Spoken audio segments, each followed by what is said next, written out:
कई दिनों से मीडिया चैनल्स के ऊपर, सोशल मीडिया के ऊपर एक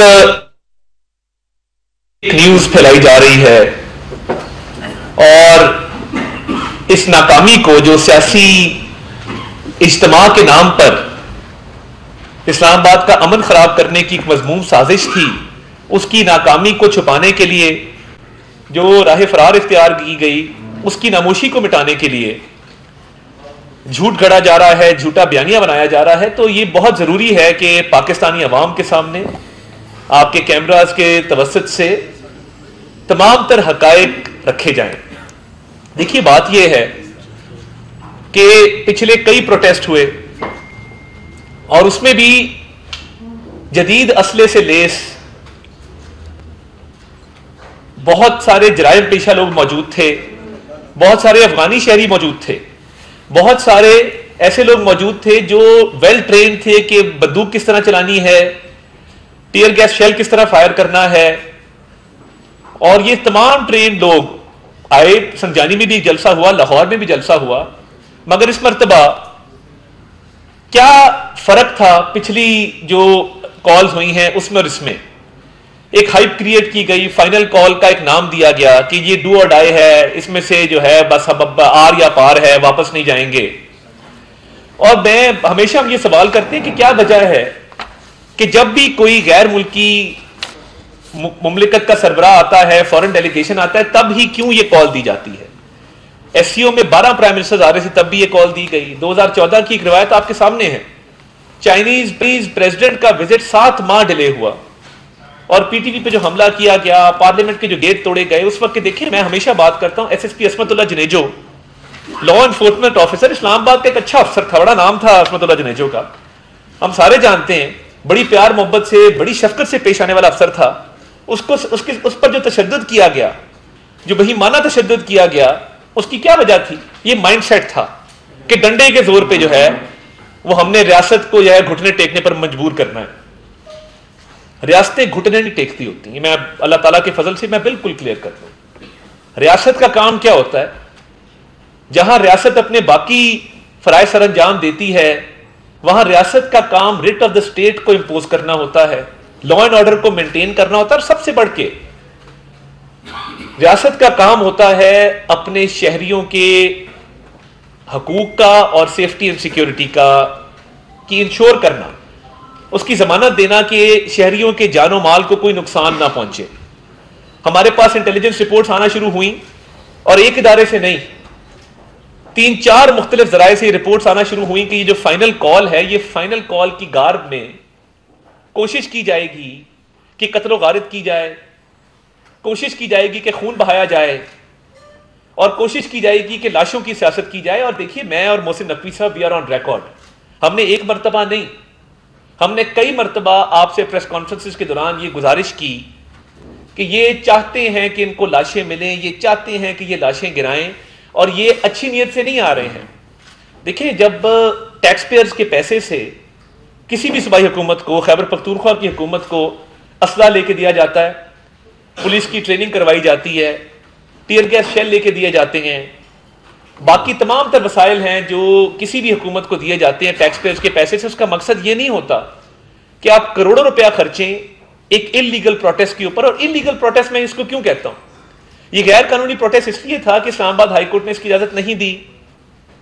और देखिए, 2 मरतबा, एक हमने आपको इजाजत लेके दी कि आप बानी चेयरमैन को मिलें और मिल के कुछ जगह पर तयन कर लें। 2 मरतबा आपकी गैर मामूली मुलाकात हुई जो मामूल की मुलाकात से हटके थी, और आपको संजानी का मकाम ऑफर भी किया गया, मगर वो बुशरा बीबी साहिबा का ख्याल ये था कि रेड जोन की तरफ जाया जाए, और बेलारूस के सदर वहां पे तकरीबन 200 मीटर की दूरी पर थे। जब ये प्रोटेस्टर चढ़े हैं कंटेनर के ऊपर रेड जोन में, उस वक्त बेलारूस का दौरा चल रहा था, एक हाई लेवल मीटिंग खत्म हुई थी अभी अभी, और वो चंद मील के फासले पर थे, और कंटेनर के ऊपर से एक जो 16 साल का लड़का गिरफ्तार किया गया, वो अफगानी शहरी है।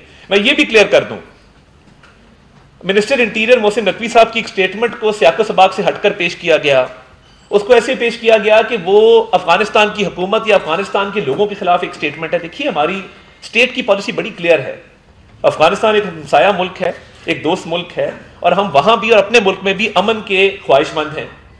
मगर जो पाकिस्तान में गैर कानूनी तौर पर मुकीम अफगान शहरी इन जत्थों का हिस्सा बनते हैं, 37 अफगान शहरी यहां पे शरीक थे पीटीआई के प्रोटेस्ट में, भाई उनका क्या लेना देना? क्या किसी पॉलिटिकल पार्टी में ये शिक है कि जी आप किसी इंडियन शहरी को, किसी अफगान शहरी को, किसी शहरी को आप जो है वो मेंबरशिप दें और अपने प्रोटेस्ट में शरीक करें? बड़े हार्डन किस्म के लोग थे जो वहां से हमने जो गिरफ्तार किए कंटेनर के ऊपर से भी और डी चौक में एंटर होते हुए। जराइम पेशा लोग मौजूद थे, वारदाती मौजूद थे। इस्लामाबाद की पुलिस के पास रिकॉर्ड है कि जो इधर G10 में, G11 में जाके वारदातें करते हैं, जो रिकॉर्ड याफ्ता लोग हैं, वो सारे शरीक थे। उन्होंने शेल्टर लिया इस प्रोटेस्ट का। और फिर देखिए जत्थों को आगे भेज देना, खुद पीछे रहना और बार बार कहना कि जी टकराव करो, तसादम करो, तसादम करो। खैबर पख्तूनख्वा हुकूमत के पैसों से असला किसी पीसफुल प्रोटेस्ट में, आप मुझे बता दें, मैं आपको दुनिया के 3-4 कैपिटल्स की मिसाल दे देता हूं। पेरिस में, लंदन में, वॉशिंगटन डीसी में, कहीं पे मुझे आप बता दें किसी प्रोटेस्ट में लाखों के प्रोटेस्ट होते हैं, जगह का तयन होता है, हुकूमतें बताती हैं कि जी आपने ए पॉइंट से बी पॉइंट पे जाना है, बी पॉइंट से सी पॉइंट पे जाना है। किसी भी प्रोटेस्ट में मुहज्जर दुनिया में आपने कभी देखा है AK-47 पकड़ी और वो वहां से छुट के चला जाए, या लॉ एनफोर्समेंट एजेंसी जो है वो इजाजत दे दें, कभी व्हाइट हाउस के बाहर जा रहे हो, ये AK-47 ले जाओ, बहुत अच्छी बात है। क्या ये कभी इजाजत दी जाती है? या 10 डाउनिंग के बाहर प्रोटेस्ट होते हैं, हमारी मुखालिफ सियासी जमात भी करती है, क्या ये इजाजत दी जा सकती है कि तुम M16 पकड़ के ले जाओ वहां पे, या ग्रेनेड जेब में डालो, या टीयर गैस के शेल साथ ले जाओ? बड़ी अच्छी बात है, प्रोटेस्ट है। किसी मुहज्जब मुआशरे में जो मुजाहिरीन होते हैं वो डंडों से, गुलेलों से, पत्थरों से, बंटों से, ग्रेनेड से, असले से लेस नहीं आते। और करोड़ों रुपया जो खैबर पख्तूनख्वा हुकूमत की खजाने से तेल पर, बाकी चीजों पर खर्च किया जाता है, इसका जिम्मेदार कौन है? इसका नोटिस किसने लेना है? और ये असला देखें, ये कोई फर्जी कहानी तो नहीं है। हमने 45 जो है वो इनकी बंदूकें बाकायदा रिकवर की हैं इनसे, वो मौजूद है, मौके पे मौजूद है, आप इमेजेस देख रहे हैं। और देखें कभी भी इंस्टिगेशन स्टेट की तरफ से नहीं होती है। एक पुलिस का जवान जो पूरी जिंदगी लगाता है हमारी हिफाजत करने में, उसको सिर्फ सुबह ऑर्डर आता है कि भाई तुमने जो है फलान नाके पे खड़े हो जाना जाके। वो ना सर्दी देखता है, ना गर्मी देखता है, ना बारिश देखता है, ना धूप देखता है, वो खड़ा हो जाता है जाके। अब वो खड़ा है आपकी मेरी हिफाजत के लिए, उसको आप पत्थर मार रहे हैं। जो कांस्टेबल इस्लामाबाद पुलिस का एक पिछली दफा शहीद हुआ, एक इस दफा शहीद हुआ। आपने शुरू ही काम जो है वो खून खराबे से किया, फिर रेंजर्स के ऊपर गाड़ी चढ़ा दी रैश ड्राइविंग करते हुए, इस मकसद के साथ कि एक पैगाम दिया जाए कि हमारे किसी पे गाड़ी चढ़ा देंगे। अब 3 रेंजर्स के एहलकार शहीद हुए हैं। क्या वो पाकिस्तानी शहरी नहीं थे? क्या उनके यतीम बच्चों का हाल जो है, किसी ने जाके पूछा कि उनके बच्चे किस हाल के अंदर हैं और उनके बच्चों का क्या हाल होगा कि जब एक बिल्कुल जो फाइनेंशियल हालात होते हैं उसमें वो कैसे गुजारा करेंगे? मगर आप असला भी लेके आए, आप गुलेले भी लेके आए। देखिए मैं एक और बात आज आपको बता दूं, मुराद सईद जो CM हाउस KPK में रुपोश है, अच्छा नहीं लगता कि फेडरल गवर्नमेंट वहां पे रेड करे और कहे जी हमने इसको पकड़ना है। मुनासिब नहीं है ना, एक सूबा है, उसकी एक हुकूमत है। मुराद सईद बाकायदा ना सिर्फ शरीक था इस प्रोटेस्ट के अंदर, बल्कि उसके साथ ट्रेंड जत्थे मौजूद थे जिनको ट्रेनिंग दी गई थी कि वहां पे लाशें गिरानी है और वहां पे फायरिंग करनी है। तो ये किस तरह की सियासत है? और ये पहले भी करता रहा है। इसने वहां प्लान बनाया बाकायदा कि इसके हमरा वहां पे असले से लेस तरबियत याफ्ता दहशतगर्द मौजूद थे। जब आप इस नीयत से आएंगे कि इस्लामाबाद हाईकोर्ट कह रहा है जी इलीगल है, हम आपको इजाजत नहीं दे रहे, हम आपको जगह भी ऑफर कर रहे हैं, तो रेड जोन में जाने की जो जिद थी वो क्या थी? वो यही थी कि रियासत की रेड को खत्म कर दिया जाए और खुदा न खास्ता इसको एक बनाना रिपब्लिक डिक्लेयर कर दिया जाए, जिसका दिल करे वो जहां मर्जी फिरे, जो मर्जी करे। अभी जो असला और ये जो जदीद आप असले से लेस होके आए हैं, जो तशद्दुद के आलात आप साथ लाए हैं और कत्ल गारत आपने की है, पुरतशद्दुद वाकयात में आप मुलव्विस रहे हैं। और मैं क्लियर कर दूं, स्टेट के जो लॉ एनफोर्समेंट एजेंसीज के ऑफिसर्स हैं, जवान हैं, लाइव एम्यूनिशन की बिल्कुल इजाजत नहीं होती है। ये बिल्कुल एक लिखी पड़ी बात है कि लाइव एम्यूनिशन नहीं होगी। लाइव एम्यूनिशन किसके पास थी? इन इंतशारियों के पास थी। असला किसके पास था? इन इंतशारियों के पास था। और ये जो एक फॉरेन मीडिया पे भी एक प्रोपेगेंडा किया जा रहा है, मैं फॉरेन मीडिया के रेप्स को मिला था, मैंने उन्हें गोशगुजार किया कि देखिए ये बात क्लैरिटी के साथ आ चुकी कि जो फेक वीडियोस बना रहे हैं, जाली एक तस्वीरें बना रहे हैं, गजा फलस्तीन की तस्वीरें और वीडियोस इस्तेमाल कर रहे हैं। कुरम के वाकई आप अंदाजा करें, सितम जरीफी देखें, कुरम में जो बंदे मरे हैं उनकी डेड बॉडीज की तस्वीरें लगा के कह रहे हैं जी इस्लामाबाद के। हर तरह की ये वीडियो बनाते हैं, मगर इनसे अभी तक इतने दिन गुजर जाने के बावजूद एक वीडियो आपने देखी हो कि लॉ एनफोर्समेंट एजेंसी का कोई अफसर या जवान स्ट्रेट फायरिंग कर रहा है? मुझे आप बता दीजिए एक वीडियो, एक तस्वीर कि जी ये फायरिंग की गई है। और कहानियां आप सुने, वो जी स्नाइपर थे जी, नहीं जी वो नीचे थे जी, नहीं जी वो पीछे से आए जी, वो आगे से आए जी, उन्होंने स्ट्रेट फायरिंग कर दी जी। आप बाहर जाके देखिए, लोग कह रहे हैं जी 100 लाशें गिरी जी, 100 बंदे मर गए जी, कोई 50 कह रहा है, कोई 20 कह रहा है। देखिए पिम्स अस्पताल, पॉली क्लिनिक अस्पताल, दोनों की प्रेस रिलीज आ चुकी इस पे, और बिल्कुल क्लैरिटी के साथ कि कोई लॉ एनफोर्समेंट एजेंसी के फायर से नहीं मौत हुई, किसी के पास लाइव एम्यूनिशन नहीं था। अगर एम्यूनिशन था तो इन लोगों के पास था। अगर जो एक इनडिस्क्रिमिनेट फायरिंग की गई है वो इनकी तरफ से की गई है, अंधाधुंध फायरिंग इन लोगों ने की, उसकी वीडियो मौजूद है। और एक शख्स है, लंबे बाल है, लंबी दाढ़ी है, और वो लोग इशारा कर रहा है और कह रहा है कि और चलाओ गोलियां, और चलाओ। मैं अभी आपको वीडियो दिखाऊंगा, वो 3-4 मिनट की वीडियो में दिखाऊंगा कि वो किस तरह केपी पुलिस को कह रहा है कि गोलियां चलाओ। सादा कपड़ों में जो लोग चला रहे हैं ये आंसू गैस की शैल, ये कौन लोग हैं? और एक तरफ दहशतगर्दी जो है वो राइस पे है केपीके के अंदर, कुरम के अंदर कोहराम मचा हुआ है, मगर तमाम तर तवज्जो सियासत के ऊपर है। और फिर चले आपने एक फैसला किया तो फिर मौके से भागे क्यों? अब जो लोग अरेस्टेड हैं वो कहते हैं, कोई कहता है जी मुझे पैसे दे के लाए थे, कोई कहते जी हमें यकीन दिलाया था कि जलसा होगा और कामयाब होगा, हम आपके साथ खड़े होकर हमें छोड़ के चले गए। हमेशा ऐसा करते हैं, अपने लोगों को आगे करते हैं, पीछे से भाग जाते हैं। तीसरी दफा ये हुआ है। और नुकसान किसका होता है? 192 अरब रुपए का यौमिया नुकसान इकोनॉमी को है। जैसे ये खत्म हुई situation, stock market 1 lakh point cross कर गई है। नुकसान किसको है? आम आदमी को है कि करोड़ों का नुकसान जो होता है जब ये सरकारी इमलाक को, निजी इमलाक को नुकसान पहुंचाते हैं। तो मकसद ये था कि लाशें गिरानी है, खून बहाना है, अमन खराब करना है, इकोनॉमी को साबोटाज करना है। किस मकसद के लिए? कोई अवामी एहतजाज नहीं, अवामी मुतालबा नहीं। और देखिए मैं केपी के गयूर अवाम को, केपी के लोगों को सलाम पेश करता हूं कि उन्होंने ये कॉल रिजेक्ट की और इनके साथ एंड पे 2-2.5 हजार लोग रह गए। केपी के लोग नहीं निकले, केपी के अवाम, हमारा खूबसूरत सूबा है, वो तालीम मांगते हैं, सेहत मांगते हैं, वो चाहते हैं कि उनका सूबा तरक्की करे, उनको तमाम तर सहूलियात दी जाए जो बाकी सूबों के अंदर हैं। वो ये इंतशार की सियासत नहीं चाहते। तो ये एक सोचा समझा मंसूबा था। अब जब वो मंसूबा नाकाम हो गया और मौके से फरार होना पड़ा, तो उसके बाद जो शर्मिंदगी मिटाने के लिए अब ये जी लाशें, जी लाशें, जी लाशें। मुल्तान का जलसा याद कराऊंगा आपको जिसमें स्टैम्पीड में 7 लोग मर गए थे और बानी चेयरमैन पीटे तकरीर के बगैर नहीं गए थे। वो डेड बॉडीज उन्होंने उठा के स्टेज पे 2 लोगों ने रख दी। वो उठा रहे थे, शोर मचा रहे थे कि खान साहब देखें ये लोग मर गए स्टैम्पीड पे। कासिम बाग के अंदर वो प्रोटेस्ट था, आपको अच्छी तरह याद होगा। ये तो आपकी बेहिसी है जो करोड़ करोड़ रुपया का ऐलान कर रहे हैं। काश कुरम के शोधा के लिए आपने ये किया होता। अब किधर है? मैंने ना कोई जनाजा देखा है, ना कोई इस तरह का क्लेम देखा है। तस्वीरें आ रही हैं पुरानी नई सारी मिक्स करके, कोई नेचुरल डेथ से मरा उसकी भी तस्वीर लगा देते हैं, जी देखें जी ये बच्चा गया था जी, ये बच्चा वापस नहीं आया। भला ऐसे होता है? ऐसे मुआशरे तरक्की करते हैं? और जो आपको असल में मायूसी इसलिए हुई कि सियासी तौर पे नाकाम हो गए, और जो आप लाशें गिराना चाहते थे उसमें भी नाकाम हो गए। आपने 4 लॉ एनफोर्समेंट एजेंसीज के एहलकारों को शहीद किया। आप चाहते थे कि आपके भी पास जो है आप फायरिंग करें और अपने लोगों को मार दें।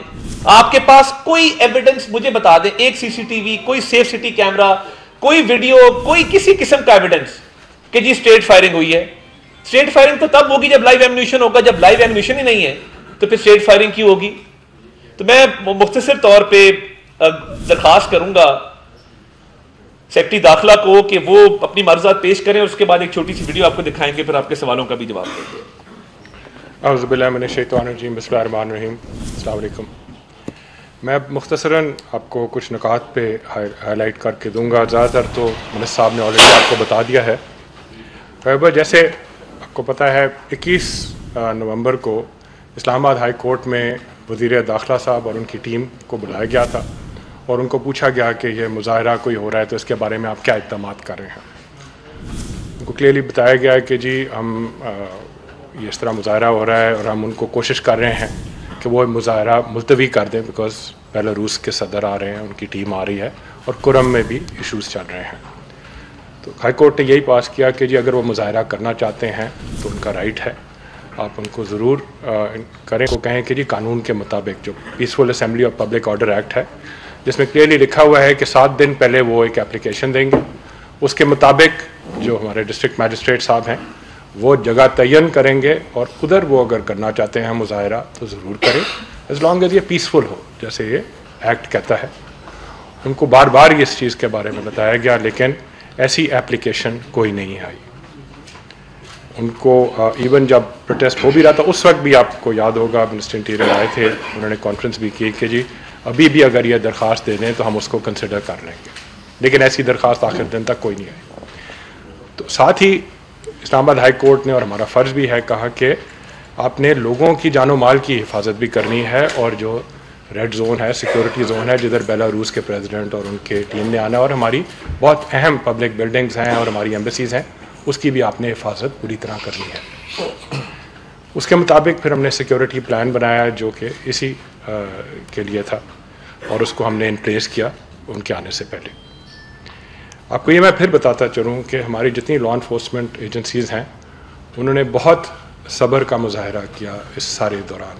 बहुत उनको चैलेंजेस आए, बहुत उनको उकसाया गया उसमें, लेकिन उन्होंने आखिर तक वो पूरी तरह साबिर रहे और किसी किस्म का, जैसे मुनीस साहब ने कहा, आतिशी असला नहीं इस्तेमाल किया गया कहीं पे भी। देयर इज़ नो, जहाँ तक जो मुजाहिरीन थे उनके पास जैसे एविडेंस भी है आईजी साहब के पास, उन्होंने जदीद हथियार भी इस्तेमाल किए, उन्होंने पत्थर भी इस्तेमाल किए, गुलेलें इस्तेमाल की, टीयर गैस शेल्स इस्तेमाल किए, ग्रेनेड्स किए और स्टन गन्स। इस तरह उन्होंने हर किस्म की तशद्दुद में इंडल्ज किया, जिसमें हमारे आपने देखा था ब्लू एरिया के रास्ते में बहुत सारी बुशेस और दरख्तों को उन्होंने आग लगाई और पब्लिक और प्राइवेट प्रॉपर्टीज़ को भी नुकसान पहुंचाया इस तरह, जिसमें प्रेस के भी ऑफिसर्स थे कुछ। और जैसे आप सबको पता है इसके दौरान हमारे 3 रेंजर्स और 1 पुलिस कांस्टेबल भी शहीद हुए। आर्मी, मैं फिर रिपीट करूं, सिर्फ रेड जोन में डिप्लॉय हुई थी और कॉन्स्टिट्यूशन एवेन्यू में, और वो इसलिए हुई थी ताकि इस एरिया को स्पेशल प्रोटेक्शन दी जा सके, बिकॉज उस वक्त बेलारूस के प्रेसिडेंट भी उधर थे और हमारी, जैसे मैंने कहा, अहम पब्लिक बिल्डिंग्स हैं और हमारी सारी एम्बेसीज़ या सफारत खाने भी उधर ही हैं। हम मुस्तरद करते हैं ऐसा कोई दावा जिसमें ये कहा जा रहा है कि LEAs ने कोई लाइव फायरिंग की या स्ट्रेट फायरिंग की, जो पहले भी मिनिस्टर साहब बता चुके हैं। हाउएवर, जैसे आपको वीडियोज़ में अभी दिखाएंगे भी, जो मुजाहिरीन थे उन्होंने बिला इश्तियाल गोलियाँ ज़रूर चलाई और उसकी वजह से हमारे बहुत सारे जो लॉ इन्फोर्समेंट एजेंसीज़ के लोग हैं ज़ख्मी भी हुए और कुछ शहीद भी हुए। शुक्रिया। मैं जी देखिए, जहाँ पे ये पुरतशद्दुद जत्थे थे और हर तरह के असले से लेस थे और चाहते थे कि लाशें गिरें, वहाँ पे ये मुराद सईद के जो एक कंटिजेंट था उसको स्पेशल टास्क दिया गया था। पहले भी अरशद शरीफ वाले केस में भी सारी कंस्पिरेसी उस शख्स ने प्लान की, अब भी वो इस कंस्पिरेसी में शामिल था और वो इसको लीड कर रहा था। वरना इलीगल अफगान शहरियों का क्या काम, वरना दहशतगर्दों का, वरना वारदातियों का, डकैतों का क्या काम कि वो इस जत्थे के साथ आए। जितने लोग फ्रंट लाइन से पकड़े गए हैं, कोई एक महज़िब शहरी नहीं है, कोई एक ऐसा बंदा नहीं है जो कहे कि जी मैं आम पाकिस्तानी हूं, मेरी ये दुकान है, मैं ये काम करता हूं, मैं बैंकर हूं, मैं ये नौकरी करता हूं तो मैं आया हूं। जितने लोग हैं आप इंटरव्यू करके देख लें, भी आप वीडियो में देख लेंगे, वो या पैसे दे के लाए गए थे या वो एक साजिश के तहत लाए गए थे तोड़ फोड़ करने के लिए, अमलाक को नुकसान पहुंचाने के लिए। तो ये झूठा बयानिया चलेगा नहीं।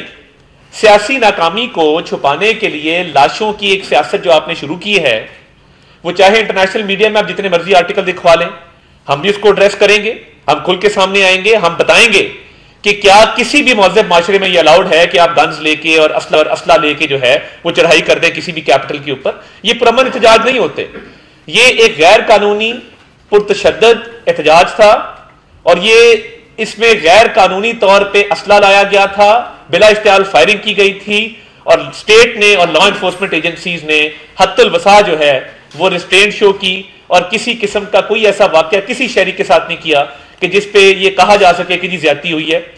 एक शख्स के बारे में कहा गया जी वो नमाज पढ़ रहा था, उसको मार दिया नीचे फेंक के। वो मंडी बाउद्दीन का रिहायशी है, वो उसके बाजू पे पट्टी है, वो मौजूद है अभी भी। जिसकी तस्वीर मिलती है कहते जी लाशें, एक जमाना था ये ढूंढते फिरते थे, ये मुर्दा खानों में जाके लाशें ढूंढते फिरते थे, ऐसी भी नौबत आई हुई है। ये इतने डेस्परेट हो गए हैं। स्टेट रेट अपनी कायम रखेगी, तमाम मुल्जिमान को कैफरे के दाद तक भी पहुंचाएंगे। आपको एक वीडियो दिखाते हैं, फिर आपके सवाल की तरफ आते हैं। वीडियो जरा काइंडली ऑन एयर करते हैं प्लीज। किधर से आए हो? बन्नू से। किसके साथ आए थे? बुशरा बीवी के साथ। क्यों आए थे इस्लामाबाद? इमरान खान को रिहा करने के लिए। अभी किधर आए आपकी क़यादत? भाग गए सारे, सब मुनाफिक है, भाग गए। ये पार्टी बुशरा जादूगरनी के हाथ चली गई है, वो अपना जादू पका रहा है और हम वो भाग गई और हमें इधर छोड़ के चले गए। तो आपकी क़यादत में कोई आया आपको छोड़ने के लिए? नहीं, वो खुद जलनी पीनी भागी मारू का छाने के लिए आएंगे।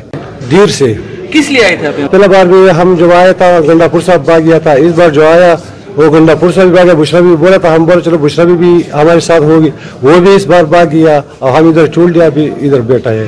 पीटीआई वालों ने पैसे देकर डी चौक पे छोड़े तो पोल करने के लिए वो भाग गया। पीटीआई वाले के साथ लेकर आया और वो भाग गया, उनके छोड़ गया और पुलिस ने पकड़ाया तो उसने इधर लेकर आए, फिर ज्यादा नहीं किया। मैं पीटीआई के एहतजाज में आया था इधर इस्लामाबाद और इधर हमें पुलिस वालों ने पकड़ा है और पीटीआई का कोई बंदा हमारे पीछे नहीं आया और वो हमें छोड़ के चले गए। पीटीआई वाला में मेरे को लेके आया, इधर डी चौक की छोड़ के वो भाग गए और पुलिस वाला हमको लेके आया और हमारे साथ कोई तशद्दुद नहीं किया। हम लोग आए पीटीआई एहतजाज के लिए, लेकिन इधर नहीं आए। इधर बहुत मुश्किल है, इधर लोग मजदूरी करो, बस अपना गरीबी चलाओ, रेडी भी लगाओ, कुछ न कुछ करो।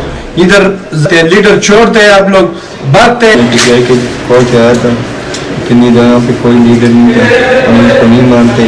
मैं भी पीटीआई वाली कॉल में आया था, हम इनको लीडर नहीं मानते।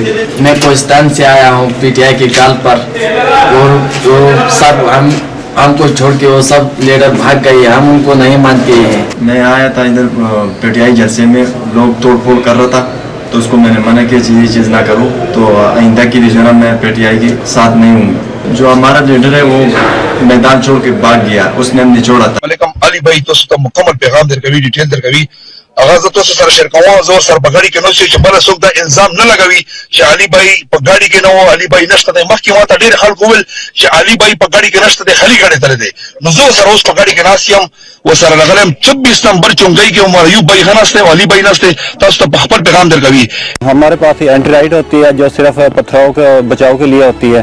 उस क्राउड में से किसी बंदे ने फायर किया है और वो यहाँ से हमारे साथी के सर को यहाँ से फायर लगा है, हेलमेट में फायर लगा है, तो हमारे साथी को सर में फायर लग गया और दूसरी तरफ से फायर निकला है उसका।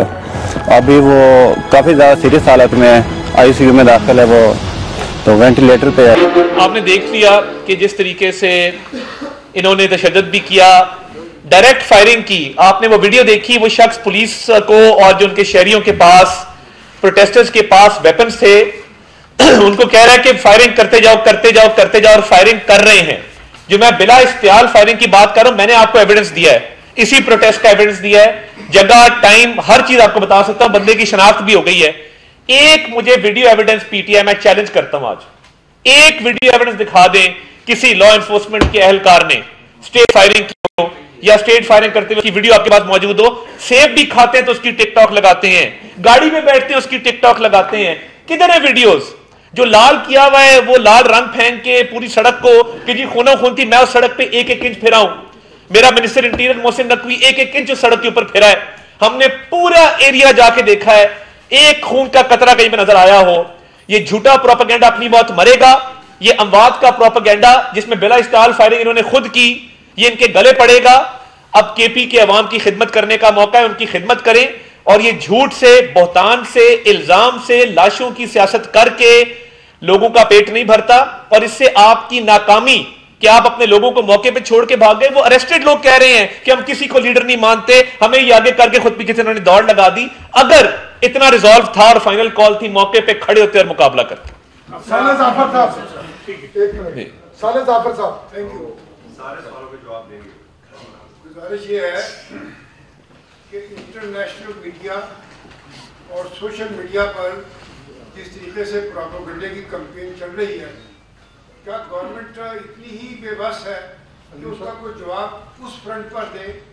और गारंटी मैं ये चाहता हूँ बतौर एक शहरी इस्लामाबाद के, क्या बकरी मरतबा जब वो कॉल दें कि हम दोबारा हमला आवर होने आ रहे हैं, इस्लामाबाद पर यलगार करने आ रहे हैं, क्या फेडरल गवर्नमेंट इस बात की अंडरटेकिंग दे सकती है कि केपी गवर्नमेंट को इस कॉल के बाद कम से कम आर्जी तौर पर ही सस्पेंड कर दिया जाए?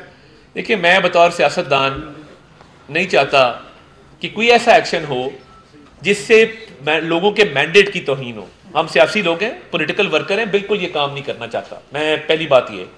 दूसरी बात ये कि देखिए, हमने बड़े ही अच्छे तरीके से जितनी फेक पोस्ट इस पे फेक का टैग लगाया, एक्सपोज प्रोपेगेंडा हमारा एक प्लेटफॉर्म है, हमारा अपना मिनिस्ट्री ऑफ इंफॉर्मेशन का एक प्लेटफॉर्म है, उसके तहत हम फेक की स्टैंप भी लगा रहे हैं, बता भी रहे हैं। एक वाकया 2019 का किसी दहशतगर्दी का वाकया, खून है, एक बॉडी पड़ी है, वो इन्होंने अब का बना के लगाया, उसको भी हमने कॉल आउट किया।